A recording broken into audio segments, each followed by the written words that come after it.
Autre catastrophe, cette fois en Libye.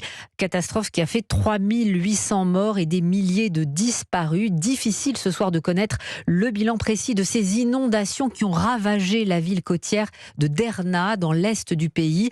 La France vient d'envoyer un premier convoi d'aide humanitaire. Un avion a décollé cet après-midi de la base aérienne d'Istres, dans les Bouches-du-Rhône. Vous étiez sur place, Stéphane Burgat.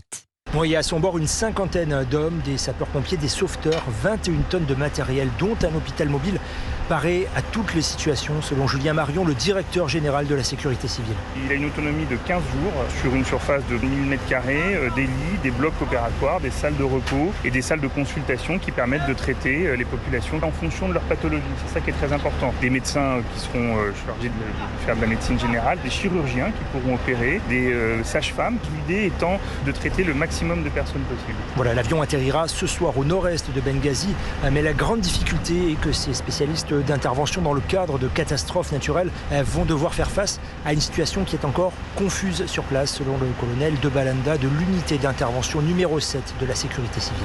Déjà, une grande détresse des populations. Alors on a une situation encore très confuse, on a un élément d'évaluation et de reconnaissance qui est déjà en train d'évaluer quelle est la situation et comment on va pouvoir s'implanter avec cet hôpital de campagne. Nous avons besoin d'avoir les idées très claires sur quel est l'endroit où les populations ont le plus besoin de nous.